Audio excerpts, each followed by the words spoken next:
Hello, and welcome to this week's Bible study. I feel like it's been forever since I've done this and seen your beautiful face, and it kind of has. So glad to be back.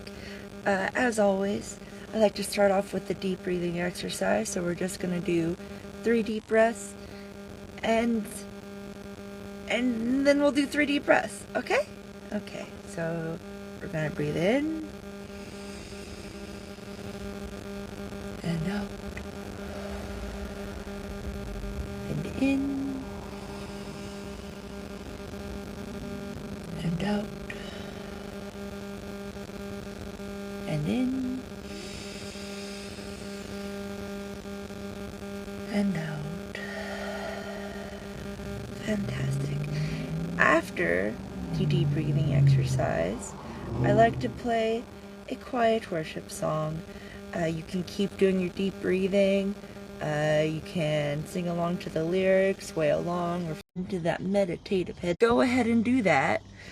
But today, on this Bible study, I'm going to be doing something a little bit different with the quiet worship song, and I feel like it needs an introduction. So, here's the introduction. We hear so much talk from these theorists that say there's all this satanic imagery saturated in media. It conveniently tends to be with companies whose political statements go against their personal beliefs. But I want to remind everyone that we believe in a world where the darkness will one day have to face the light. But darkness will not come forward on its own. Light will go to them. It will find and shine on all of it. We believe in a God who turns all of Satan's schemes against them. You cannot have darkness without light following close behind. That's just the world we live in.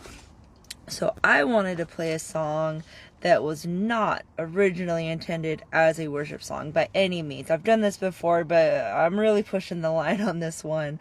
It's Disney made, so it definitely got copy striked when I did it live earlier, but that's okay. I'm not in it for the money. Hashtag humble brag. But instead of listening to it as a Disney song, try to hear God's message of love and salvation in it, and just reflect on how it relates to today's message. You know, we are all image bearers of God, no matter what your beliefs are, and the truth is written on all of our hearts. And it has a tendency to leak out. Because of this, God can use literally anything and anyone to promote his ideals, just as Satan does. Like, where do you think they learned it from? Even when a corporation as evil as Disney tries to make a song about the physical and emotional needs of humans and how only another human can fulfill that need, we hear the lyrics and know only God could fulfill that need. And wow, that sun's just shining right on the camera, isn't it? Just all the lens flare. That's super cool. Anyways, I'm sure it'll go away eventually. We hear the lyrics and we know only God could fulfill that need as much as the song claims it does. At least I only hear a yearning for what God's love gives us. So I guess I'm mostly just wondering if you do too. Just a little experiment for your charge. Secular songs aren't going to be an every study kind of thing going forward. This is just kind of like a one-time thing. Maybe it'll happen again depending on how I feel about it. So you don't have to worry about that. This is experimental. But a chapter about wrestling with God does seem like a good time to consider how God shows up outside of the church. You know, if Satan is in Disney, then so is God. You know, as with all things human made, such is the world we live in now. A constant tug of war and everything. Everything's, you know, kind of got this, like, it's a spiritual warfare. You know how it is. So without further ado, I would like to remind everyone that I cannot play the song here, but if you go into the link in the description for those watching on YouTube, you will find a link for quiet worship and you will see what song it is, and I encourage you to listen to it and see if you can get what I'm trying to lay down. If you're watching on Facebook, just scroll down. It should be there. I'm not entirely sure. I'm pretty sure it is. It did get copyright claimed, so it might not be there, but if not, just go to the YouTube video and you'll find it. You'll find a link for it there. And yeah, just listen to it and see if you can get what I'm laying down. And because I can't play it here, I would like you to pause the video, because I think that's how I like to do. I like to start with the quiet worship song. So you have some time to like kind of clear your head and like kind of focus. It's part of the experience, all right? So I would like you to pause this video and go listen to that song now. If you're watching on YouTube, if you're watching on Facebook, you probably already watched it because it's layers, And when you're done listening to it, you can come back and listen to the rest of the study. Sound good? Okay, cool. So a good time to pause that video would be right now. And you're back. I hope you enjoyed it. I'm hoping you knew what I was trying to lay down. So after quiet worship, I like to do a prayer. Just a little pre-written prayer that I do every prayer, every study, just to kind of bless the study, So we're just gonna, make sure that God is included in the study as much as you are included in the study. So here we go. God, thank you for bringing us all here tonight. Please guide my tongue and heart during this teaching and guide everyone during the discussion and prayer time. Help us to be a reflection of your light by enlightening us to your ways with love, patience, and curiosity. We love you, God. Help us to love each other like you love us. In your name we pray. Amen. All right. Now we're getting to the meat. We're getting to the actual study. So just to add to the controversy from this study's worship song choices, I have also decided God needs a new pronoun. I've been calling God a he, him, because that's what the Bible uses, but the writers only gave him male pronouns because they had to give him some kind of pronoun. I've heard ancient Hebrew didn't have gender-neutral pronouns like they, them, in at least the singular sense. But I am of the opinion that men have penises and women have vaginas. I know not everyone agrees with that definition, but as far as I can tell, that's the only consistent difference between men and women that I have seen. So that's the definition I'm going to use until something else makes sense to me. But the thing about this definition is that God doesn't have a penis or vagina. He could if he wanted to, but in his natural state, he's just a sexless spiritual being. They, them pronouns would make more sense, but other people who use those pronouns also have genitals of some kind. But God has no genitals. He procreates by sheer will alone. Plus, it might make the Trinity concept a little bit more confusing. Calling God an it would imply that he's not a living being with thoughts and feelings. God is a self-aware, conscious being, but he's not a gendered human as we understand gender. So, in my opinion, the pronouns that would accurately depict his gender should not be used by other humans for themselves.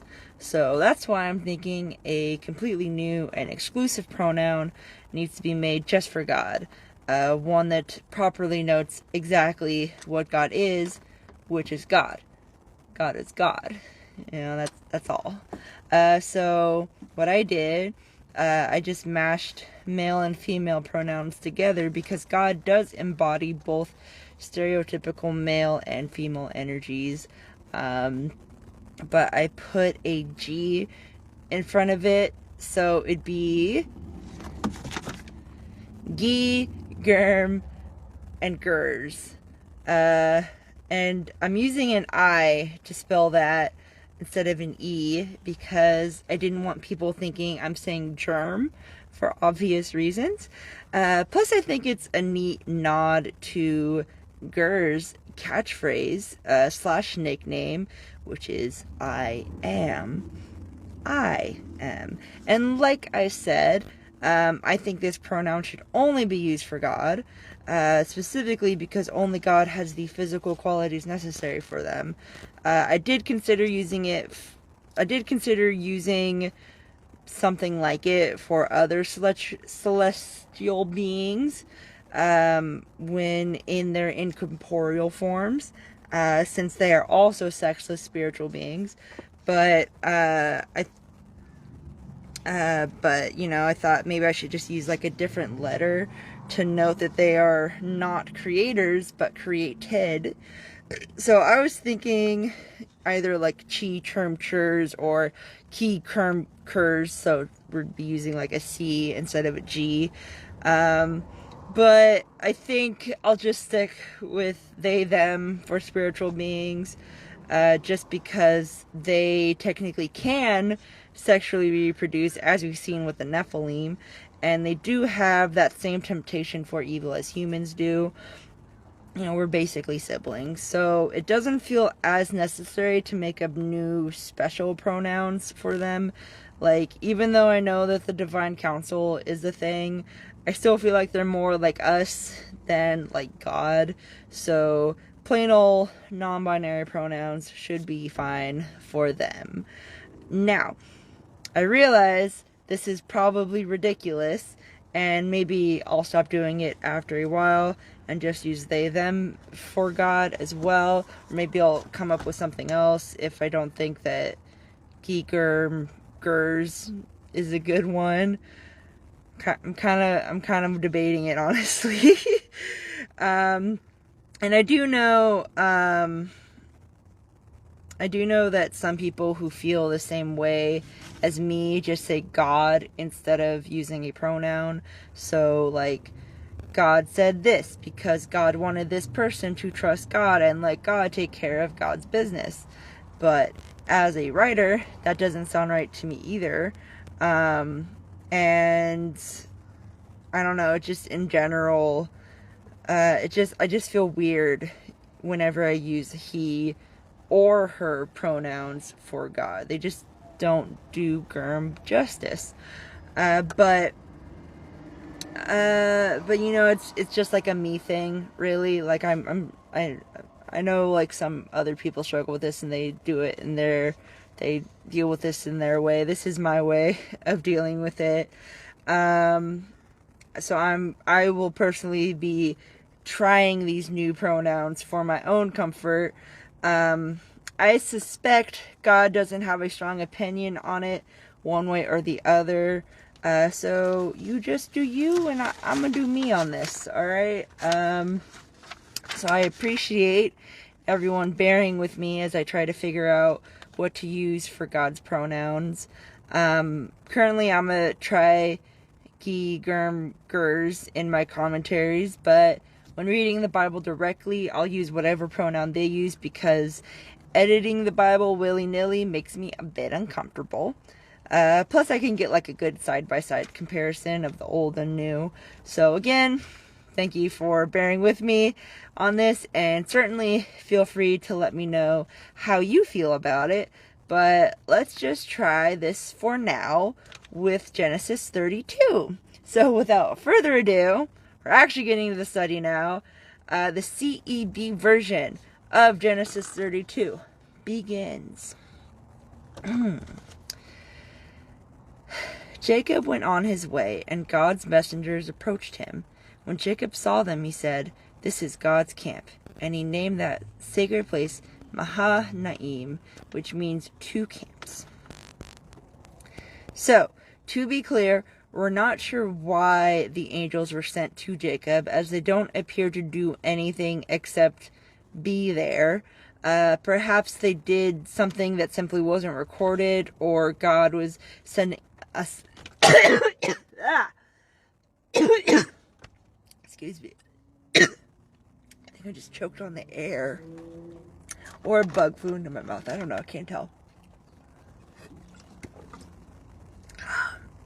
Also, I know this says that it's tea, but secretly it's actually an energy drink. I drank all of the tea, and I couldn't bring energy drinks into the library with me because it was in a can. So I just poured the energy drink into the tea. I was very tired today. I did not get a nap today. Okay, I usually get a nap before I do this. Didn't get it today, and I was very tired. So I got a caffeinated tea and an energy drink. That's where I'm at today. Anyways. Yes, anyway. So angels showed up. We're not sure why. Perhaps they did something that simply wasn't recorded, or God was sending a signal that Jacob was leaving the paganry of Laban and entering the Holy Land, since they appeared after Laban left. And like I said in previous chapters, there weren't a lot of clear markers for land back then. Perhaps Jacob called the place two camps because he saw this place. This was a place where the spiritual angel camp and the physical human camp intermingled. Like a not alone type of thing in a more practical sense. That was a separate sentence. My apologies. A not alone type thing. In a more practical sense, the angels could have been there just as backup or encouragement for Jacob as he goes to face his brother again. There is another possibility, but for now, let's put a pin in that. Let's see how Jacob prepares to meet his brother Esau in the next verse, which is... Well, I got a kink in my neck and it will not go away. And I think trying to make it go away is making it worse because I'm like stretching it and popping it in weird ways. It's a whole thing. Anyways, next verse is... Jacob sent messengers ahead of him to his brother Esau toward the land of Seir, the open country of Edom. He gave them these orders. Say this to my master Esau. This is the message of your servant Jacob. I've lived as an immigrant with Laban, where I've stayed till now. I own cattle, donkeys, flocks, men servants, and women servants. I'm sending this message to my master now to ask that he be kind. So Jacob doesn't address why Esau would want to harm him, which is probably the first thing that you should do when appeasing someone you're on shaky grounds with. Own up to your mistakes, be upfront about it. I wouldn't call this an apology, since you can't find any variant of sorry in his message. He's just giving Esau a heads up that he's here and semi-humbly asks him to be nice to him, which is better than blindsiding him and trying to sneak away like what he did with Laban. Personally, I would have apologized in the message. That's just me though.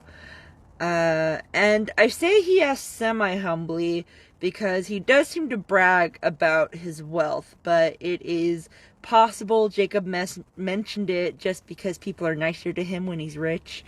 There's an implication here that he'll share his wealth, but I can see this coming off as arrogant, threatening, or at least tone deaf instead. Like, after I stole your inheritance and bolted, I ran to our uncle Laban and got even more rich, so you better be nice to me or I'll send my hired army of servants after you. I'm so glad the sun's starting to set. That was bothering me how bright it was. Just shining right on the camera. Anyways. But He calls himself a servant and Esau his master. So again, I don't think he was trying to sound like an insensitive dick, but to me he was. Acknowledging what you did and saying sorry would be the very least that you could do to make amends and hopefully move forward in a relationship. But Jacob didn't go that route and just tried asking nicely.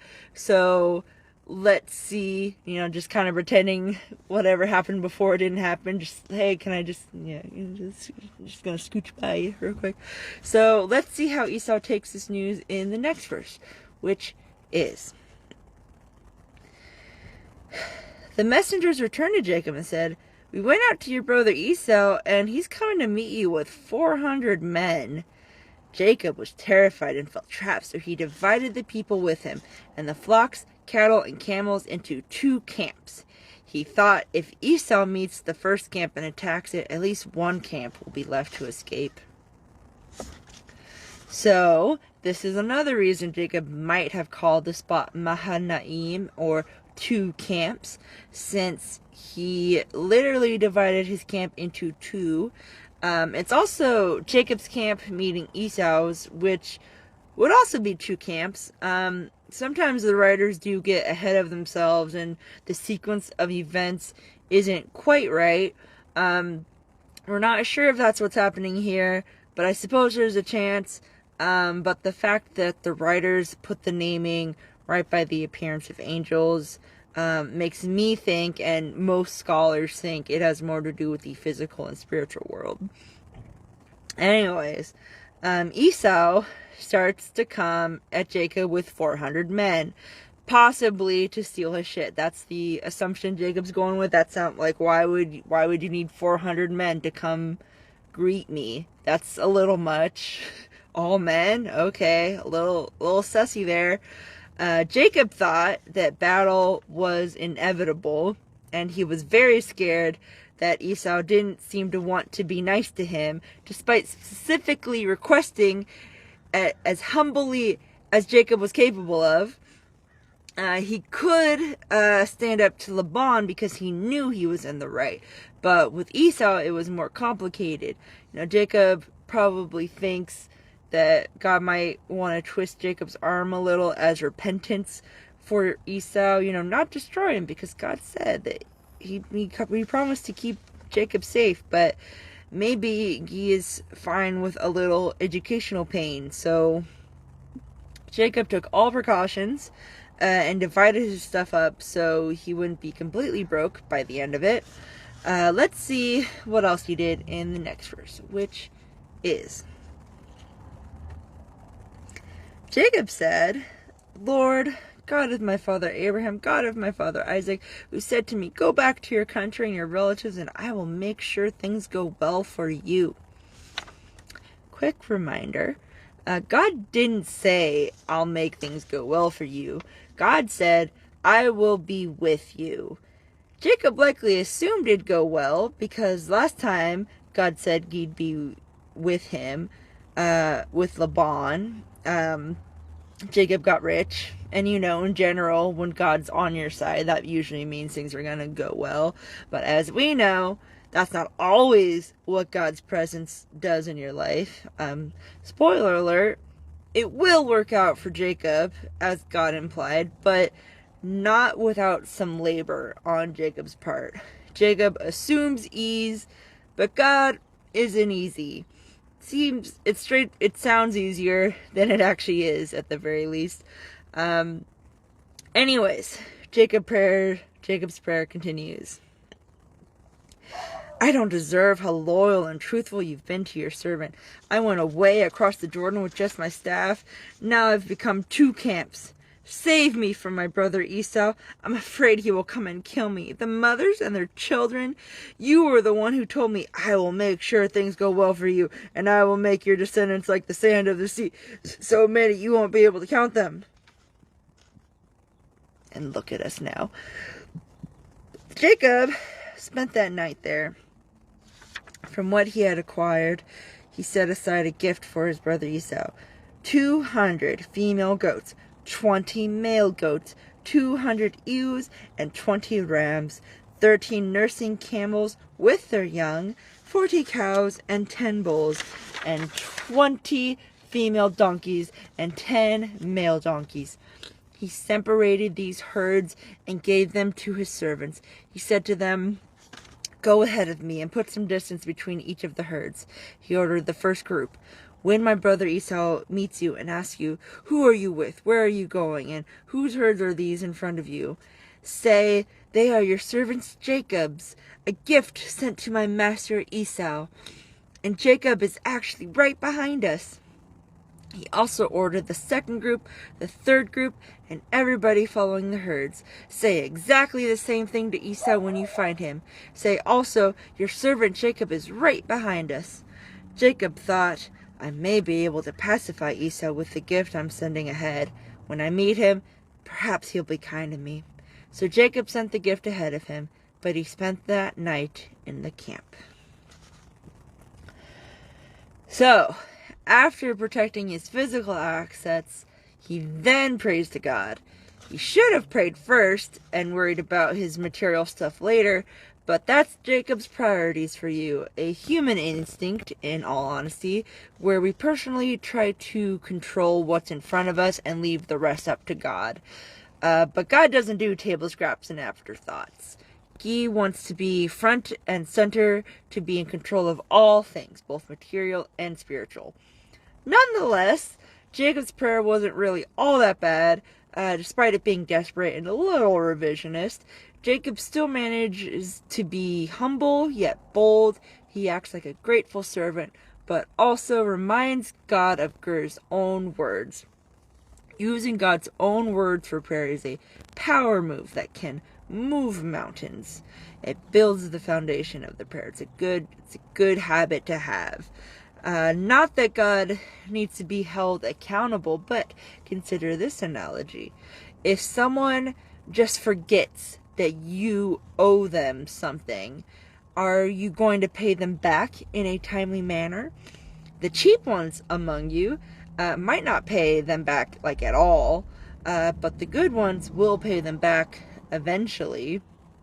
But you're probably not going to do it as quickly as you would have if the person was nagging you about it.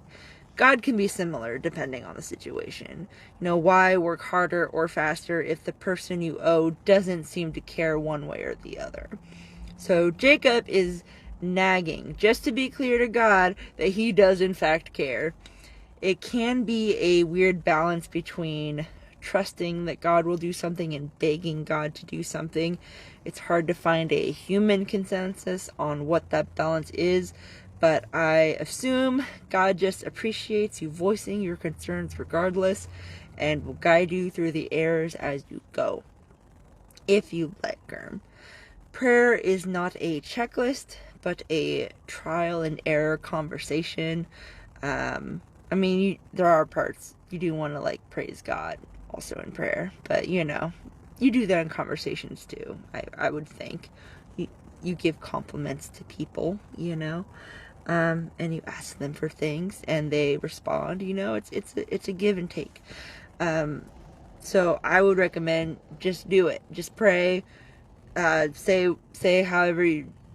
whatever you want, however you want to say it, and you and God can figure it out together. Don't forget to let the prayer guide your actions as well. It's only a good conversation can. Let the conversation move you. Be affected by the conversation. Perhaps God put the idea in Jacob's head to send things to Esau, or maybe he didn't. Knowing Esau, this probably would actually help, but notice how Jacob prayed to God and didn't seem to wait for an answer. He just continued to do what he thought would help him, which was to send Esau's gifts. Esau gifts. Again, maybe God had guided him to giving things, and the writers didn't directly mention it, but maybe also Jacob just reflected on his time with Laban and thought about what he would have wanted in that situation, which would be a generous payment. He had, after all, similarly, like Laban, stolen from Esau, Esau's payment for inheritance and blessing. So maybe giving at least a little something would make Esau less mad. But still, he was more than likely using his own logic instead of God's, even after praying. There's nothing wrong with feeling an emotion, but it's when you act on it that you get in trouble. And without the writer's confirmation, we have to assume that he just couldn't trust God's word, when he said he would at least be behind Jacob, if not bring him and his family back safely to the promised land. He did at least pray about it, which may have at least helped ease his anxieties a little bit, but praying just to make yourself feel better makes it more supplemental and superstitious than the first line of defense like it should be.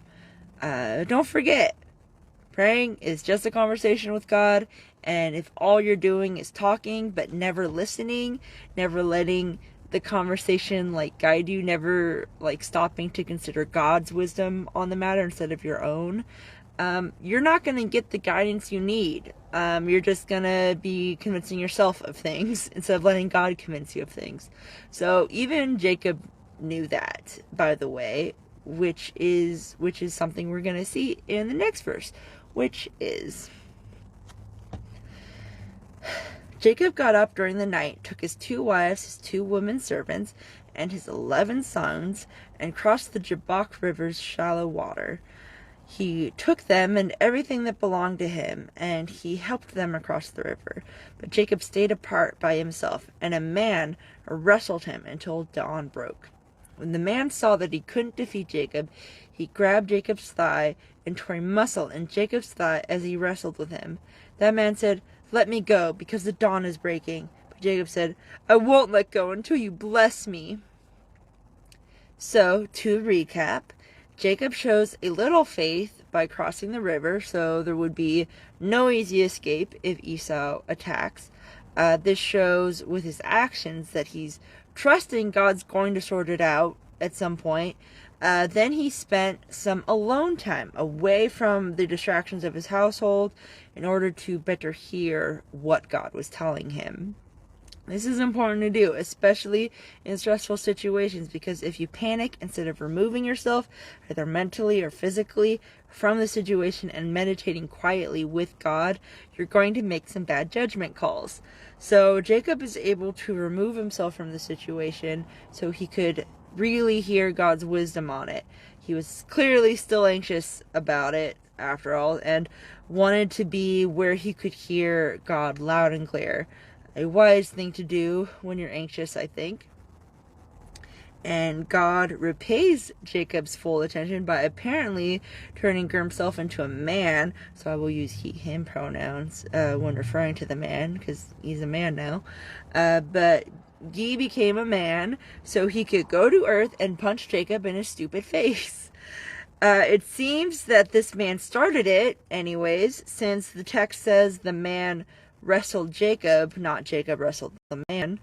And we say it was God in man form, or pre-Jesus, as I like to call him, because he says as much later, though some scholars think it was an angel. Most say it was God, though, so that's what I'm sticking with.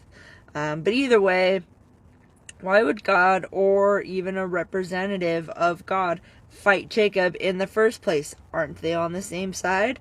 Well, God apparently doesn't think so based on Jacob's actions. Jacob doesn't consult Graham about stealing Esau's blessings or running away secretly from Laban, and he certainly seems to want complete control when it comes to Esau now. He seems to only turn to God out of a desperate last resort, and even then, he barely listens to God. So most scholars think this fight is meant to be a poetic visualization of Jacob's stubborn spiritual wrestling with God and God's attempt at humbling him. A representation of his relationship with God, put more simply. And they are actually physically fighting, by the way. It's not like, oh, it's metaphorically. They didn't actually fight. It's just a metaphor. No, like God made the metaphor real to really drive the point home. You know, it's a visualization, just to make sure that's clear. But, you know, God approaches us like he does with Jacob, and he asks us to submit to Germ, and like Jacob, we choose violence instead. And Jacob is so stubborn that he lasts all night and even starts to win, but we don't want Jacob to win because he makes bad choices. God could have won at any point, as we see with pre-Jesus tearing Jacob's thigh at a moment's notice. God probably took it easy on him because he wanted Jacob to feel like he could debate his position, a symbol of God giving us free will, you know, the ability to think for ourselves. The Bible Ref commentary, linked in the sources, equates it to a skilled martial artist holding back their moves when sparring with a student and going all out when the student starts to get the upper hand. You know, the student has graduated to the next level, so the master takes the training wheels off, basically. You know, it keeps the student sharp and humble. In this analogy, the student may one day overcome the master, but that will never be the case here. God will always come out on top, and that's exactly the message Guy was trying to convey when Guy messed up Jacob's thigh. If Jacob had won the fight, he would have thought he was better than God and didn't need Germ. It wasn't until God started to lose the fight, and therefore symbolically lose Jacob's soul to the dark side of free will, that pre-Jesus tore up his thigh, so Jacob could finally humble himself. But coming out the gate, absolutely dominating Jacob would have been overkill on God's part, because yes, God does want us to fear him. See, I'll get used to it. I'm gonna get used to it. It's a process. God wants us to fear Germ, but not that much. People who train animals would call that breaking their spirit, taking away their personality, turning them into machines, overcorrection, if you will. That wrestling match was just the right amount of inspirational fear to make Jacob act right without cowering for the rest of his life. Often, with especially stubborn people like Jacob, God has to cut them down to this point or risk losing them forever. It's often when we think we're getting the upper hand over the power that be that we're actually digging ourselves into a bigger hole. You hear testimonies all the time on how some big tragedy or obstacle made someone who was going through it stop and reevaluate their lives. It forces them to make a choice between the light and the dark.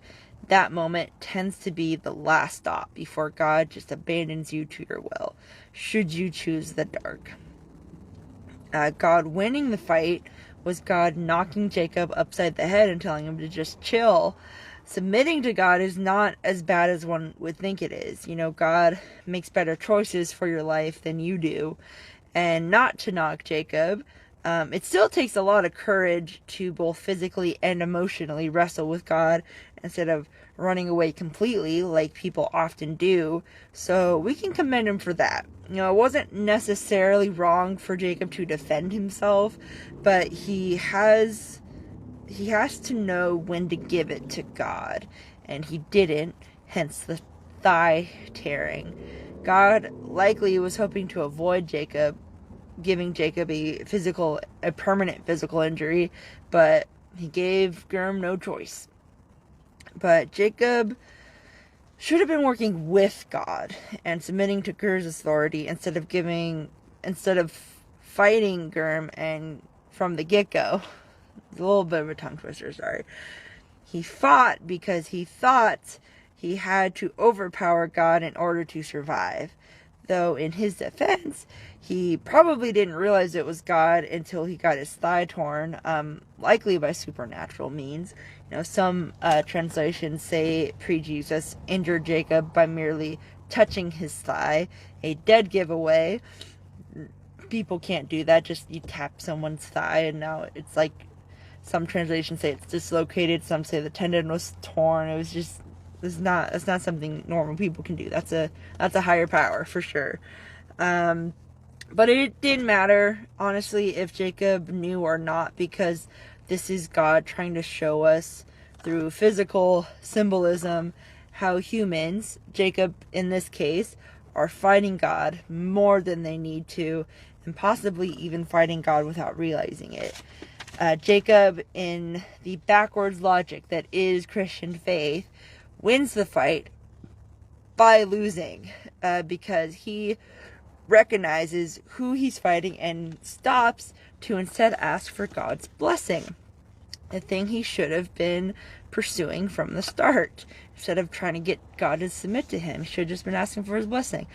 But God had to strip Jacob of his ego before he saw what the true prize was. And it was only by submitting to God that he could get that prize.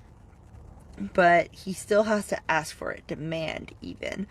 God likely didn't want to fight Jacob and would have left Jacob to his devices after cutting him down like that. Or maybe he would have still watched out for him anyways. Jacob wasn't sure where he stood with God after all that. So he insists on a blessing before pre-Jesus leaves him just to be sure. He holds on to God because it's all he has to cling to. No more strength, no more pride. Without God's blessing, all is truly lost. But dawn is breaking, and it doesn't seem like pre-Jesus wants the attention that comes with the light. Perhaps he wanted to leave so Jacob would go deal with the approaching Esau and Jacob's family that he has to protect. Maybe pre-Jesus didn't want to be seen by anyone else and have it turn into a whole thing. Some scholars think Jacob might have actually died if he kept clinging to pre-Jesus when the sun came up, either because seeing him in the light of day would have exploded Jacob's head, or God would just straight up kill him if Jacob made this drag out longer than it needed to. Maybe pre-Jesus needed to leave with the night to fulfill some sort of lost metaphorical plot device. You know how those creative types are. There's various theories for the time restriction, which you can view for yourself with the Bible Hub link in the sources. But basically, it's not entirely clear. But I've already mentioned the most popular theories. Whatever the reason for pre-Jesus needing to leave before dawn, Jacob still begs for his blessing from this higher power. The fear of losing God's approval as well as his own self-worth is a truly terrifying thought to him. So perhaps pre-Jesus wasn't even actually intending to leave, but just wanted Jacob to think that he was, so Jacob would think only of getting God's blessing here and now.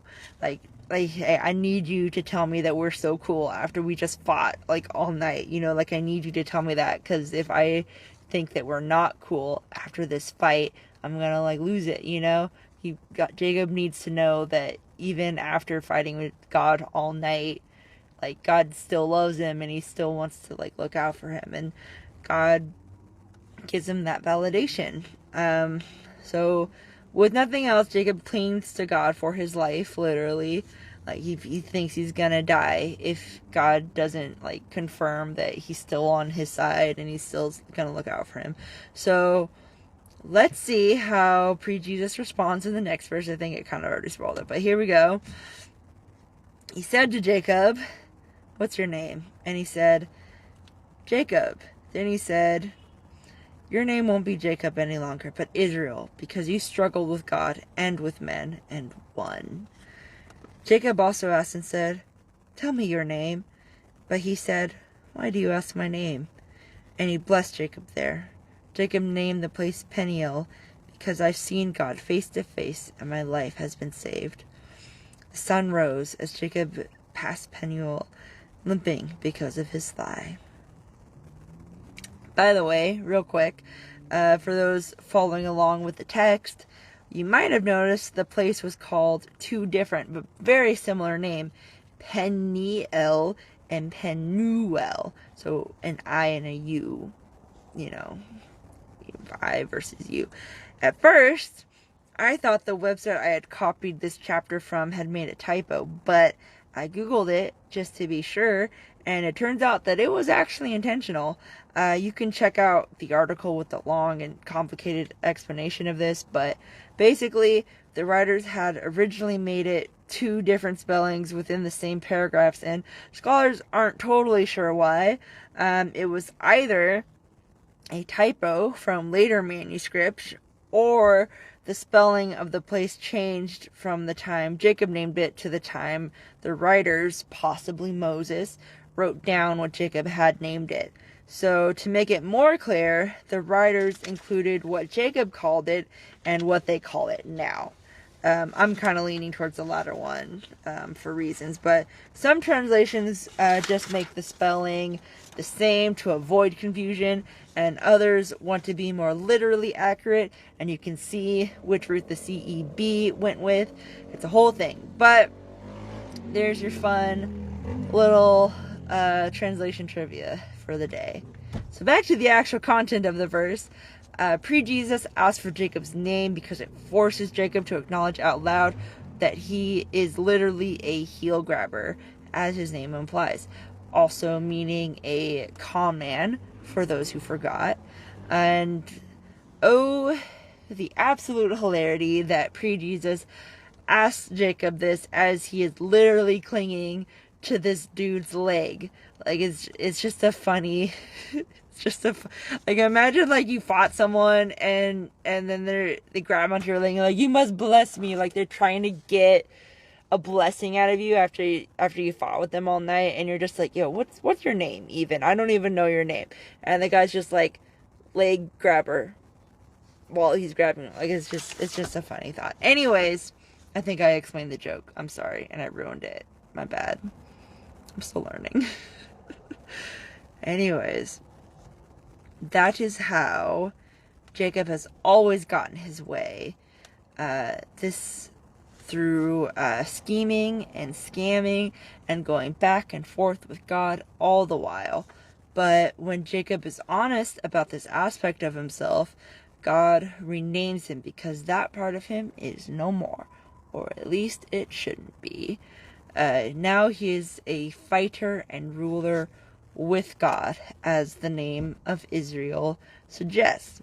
It also means God rules over all. So, like how Jacob's priorities go between himself and God's, so does his new name. Double meanings all the way.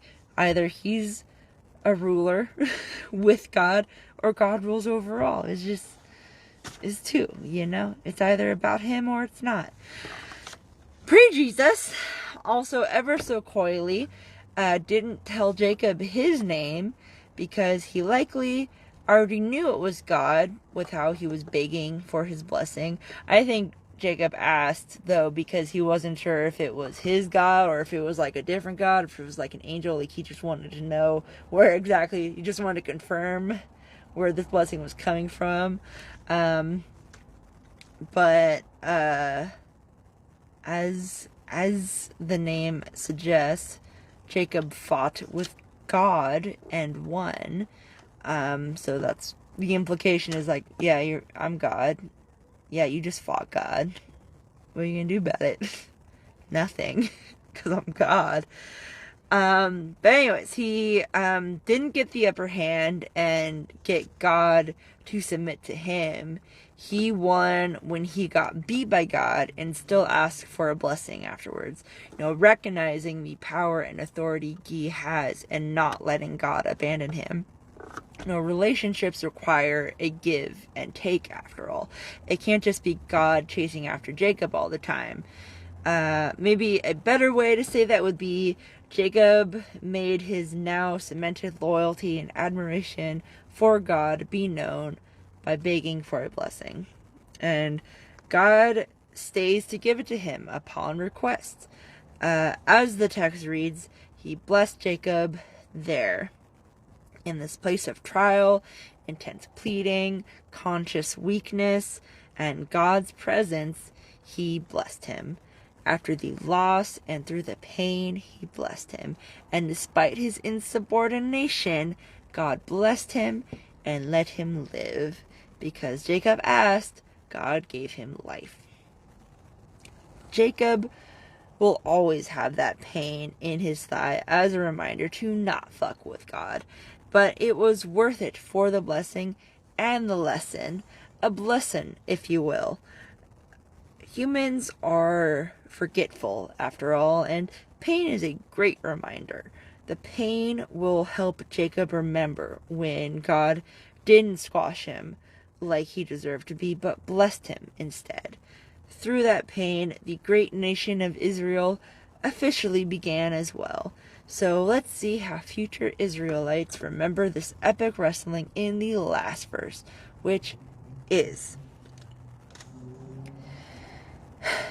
therefore, Israelites don't eat the tendon attached to the thigh muscle to this day, because he grabbed Jacob's thigh muscle at the tendon. Very cool way to commemorate that Fight Club night, not gonna lie. Now, I just wanted to clarify before I end this chapter. I've said previously that the thigh was often used as a euphemism for genitals, but this is not believed to be the case here. Not only are the writers specifically mentioning the tendon that is in his thigh and Jacob limping away, but God gave Jacob a permanent injury. If it were his genitals, he wouldn't be able to conceive Benjamin as he does later. Either way, God promised to make Jacob's descendants as numerous as the sands, and even though he has a bunch of kids already, I don't think God would mess with his junk just to be safe. So definitely a literal thigh. Now it's too dark. I'm gonna move it just I hope that didn't mess up the mic.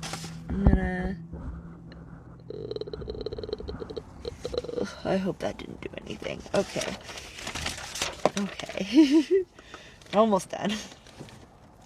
Just to go back a little, Jacob names the spot they wrestled Peniel/Penuel, depending on which you prefer. I kind of prefer Peniel, personally.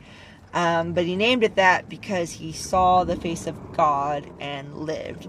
But Jacob didn't see God the Father, but God the Son, as no human could ever see the Father's face, even in the dark, and live. A small technicality, but I didn't want that to cause confusion later as we further discuss the Godheads in the Trinity in later chapters. But with those minor points clarified, we can now safely end this Bible study. Leave any questions or comments below, as well as any kind of prayer requests, thankful or needy. I'll be doing a thankful prayer about my visit to San Diego. Not all prayers need to ask for something. That's not what a conversation is. But we will also be asking for things. Let's review what those things are before we end in prayer and a loud worship song. Alright, and I'm also going to turn on the light because it's dark now. Don't worry. I'll fix the mic. Just give me a moment. Give me a minute. Okay.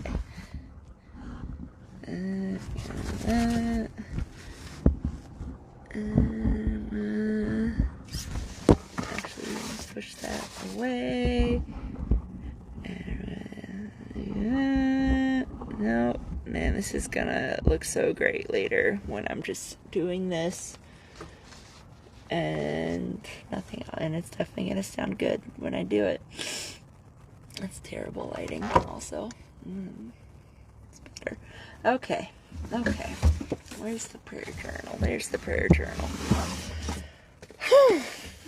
Okay, so as we have started to do, we're going to ask God to forgive our sins and to fill us with His presence. And we're also going to ask for Dr. Heiser to not have cancer anymore. Dr. Heiser of the Naked Bible Podcast, we're going to ask that he doesn't have cancer anymore. And we're going to ask that Trey also remains healthy and in good spirits.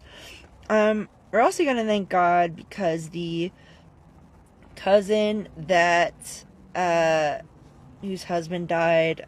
She successfully moved to Florida, and she seems to be a lot happier now. So we're gonna thank God for that.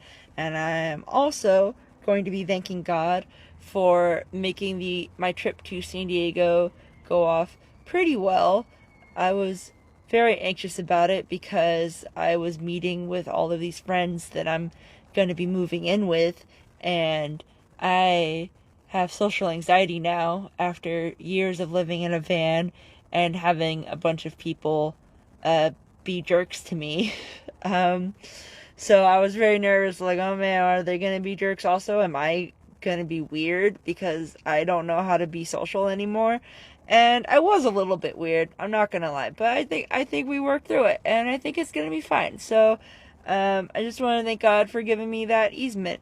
But I also, doing the study for this chapter, I did feel a bit convicted. I felt like a bit of a Jacob. I was like, I've been kind of wrestling with God too, and I'm kind of going through this deconstruction, and I'm trying to figure out what it is that the Bible is actually saying about a lot of things, and I'm trying to figure out how I can put that in my life, and how to put God first in all things. And I know it's kind of just something I just need to try to do and just try to get in the habit of, but it's hard, us humans, we're just not great at putting God first and knowing things.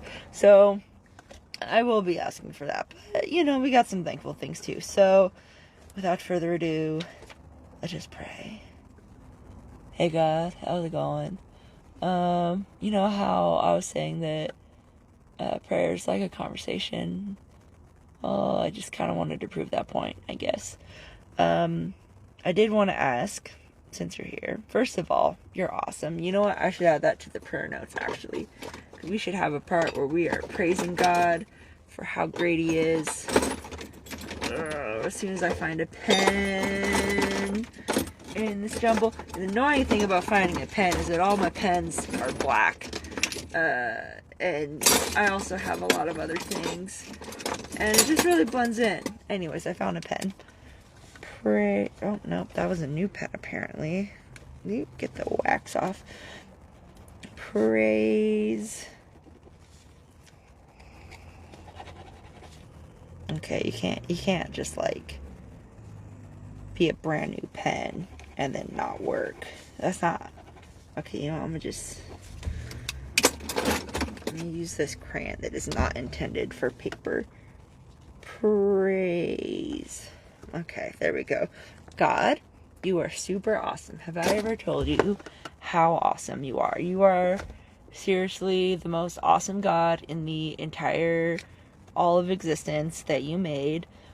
You did such good, honest, of all of the friends that I have, you're the best one, because you never abandon me and you never make me feel like shit. Other people make me feel like shit and I hate it, but you don't make me feel like shit. You annoy me sometimes, I'm not gonna lie. You do annoy me when you be telling me, hey, you should do this thing, and I'm like, but I don't want to do that thing, and you're just like, but you should definitely do that thing, and I'm like, well, no, I feel like I have to do that thing, and I feel like I should do that thing, and it just makes me not want to do it more, and now I'm annoyed. But I know that, you're just trying to look out for me, so,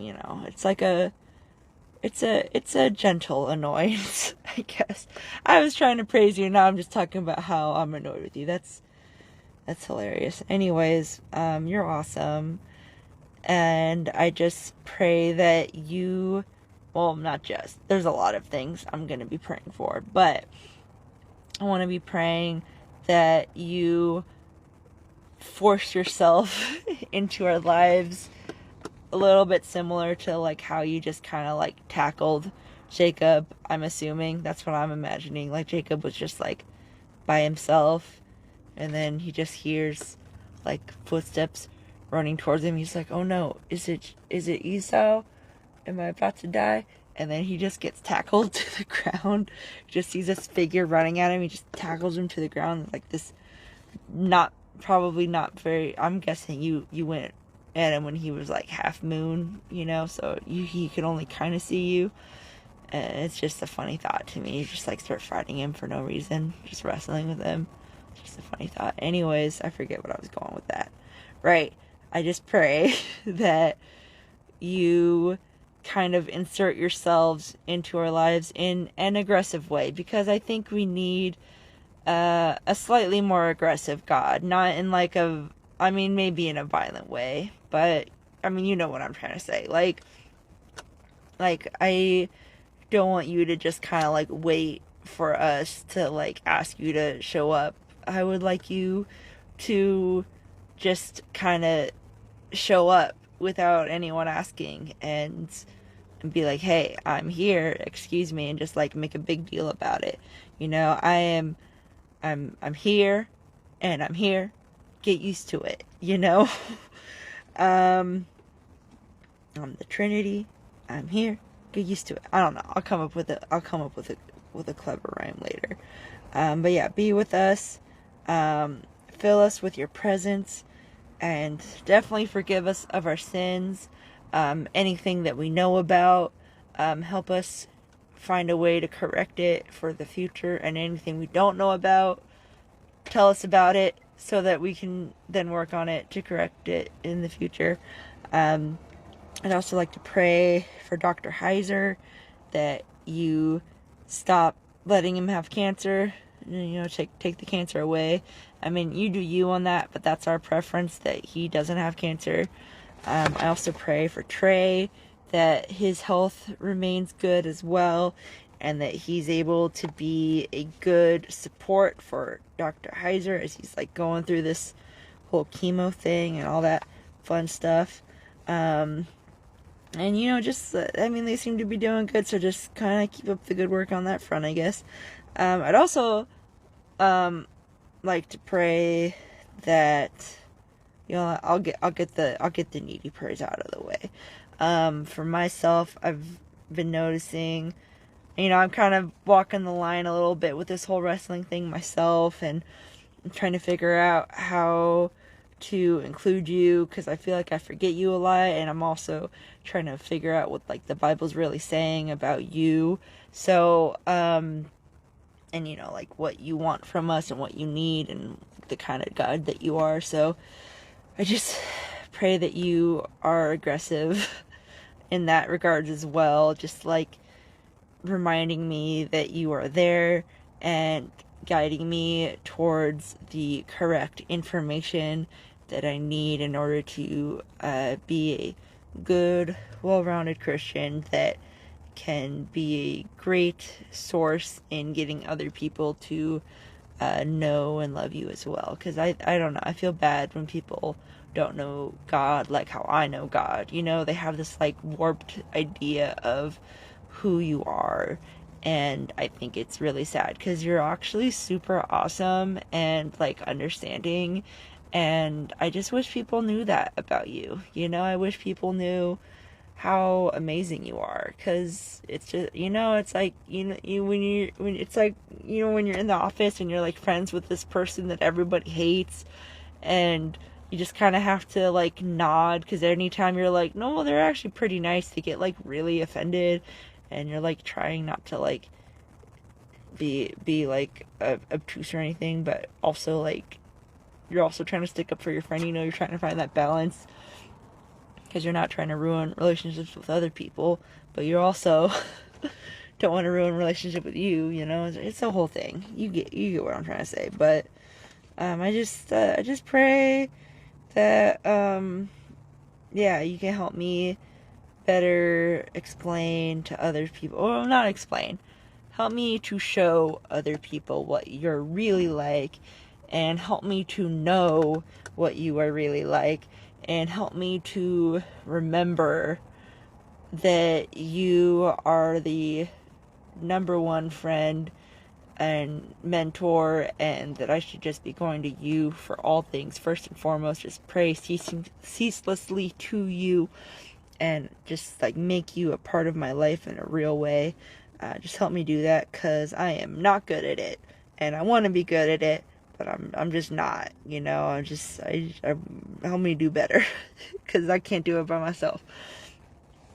On that note, I do also want to thank you for making the trip to San Diego go relatively smoothly. We had some bumps, but I actually kind of appreciated the bumps because it kind of gave me a sense of how me and that friend group can deal with bumps going forward. And I think we handled it. I think we handled the bumps really well. So thank you for showing me that and making me feel like it's all gonna work out. Although, I know I'm trying to do the thankful prayers now, but like on the note, we are trying to find a house now, and the housing market is not good. So I'm just praying. I'm praying for a miracle there. I just pray that we find a house and it's a really good deal, and I can afford it, because it's gonna suck if I can't. But still, thank you for making me feel like it's gonna work out with my friends, and hopefully it does.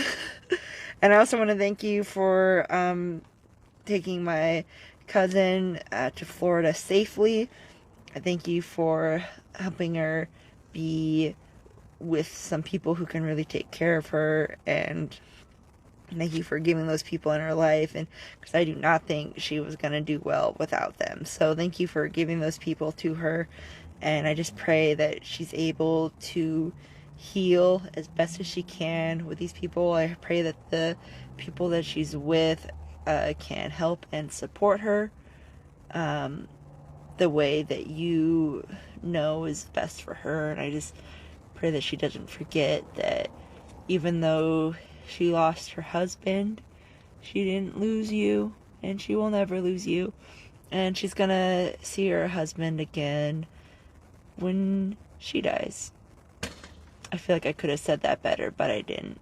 But that's okay. You know what I'm trying to say. You know how I mean and what I feel. Anyways, I think I've rambled enough. And I don't know. Maybe I should be quiet for a minute, just a little bit, because this video is getting kind of long. But yeah, let's have a moment of silence and see if God tells us anything.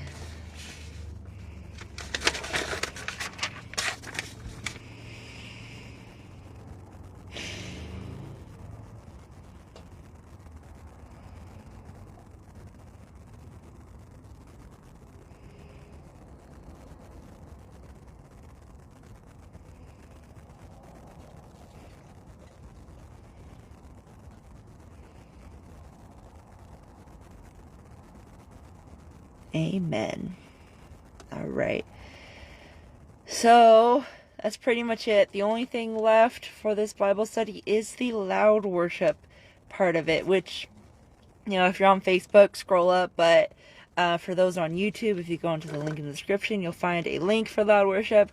But hold your horses there, because this also requires an introduction. So I do hope that you guys saw where I was going with the Tangled song. But by the way, I'm not exactly defending Disney completely. They are definitely heinous most of the time, but Disney is made up of individual people, and especially like the creative part of that corporation has some warmth to it. I think it's important to recognize the complex humanity in us all instead of painting with broad black and white brushes. I hope when listening to that song, you realize that no matter what you believe, we are in fact all the image of God, however broken. Even a broken clock is right twice a day. The truth is written on all our hearts, and it will shine through everyone at some point in their lives on this earth, even Disney's creative team. Until death do we part with that light, but some of us will choose to never part. Some of us will choose to stay and live forever with the light, and I hope you are among them. But now let's do something completely different. Let's play a song that would be completely blasphemous if sung by a mere mortal, but imagine if it was sung by God instead. And yeah, this is a blasphemous song sung by a mere mortal, but continuing with the theme of accidentally almost Christian, we're going to pretend that God is singing it instead. Playing the voice of God this evening, we have CL bringing us My Way.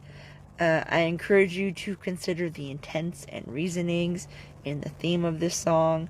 I'm trying not to over-explain my choice of song too much. I want you to think critically for yourself, but I will say, I think this one reflects the point of the wrestling that we just learned about. You know, who got their way in the end, God or Jacob? Who should have this level of entitlement? Anyways, go ahead and listen to that song. Again, in YouTube, it's going to be the Loud Worship link. You can go ahead and listen to this after that video, and if you're listening on Facebook, just scroll up, okay? Okay, hopefully it's there and it didn't get taken down because of copyright. Hope to see you there, and I'll see you guys in 2 weeks, okay? Okay, bye. Trying to make myself look as creepy as possible for you. Bye.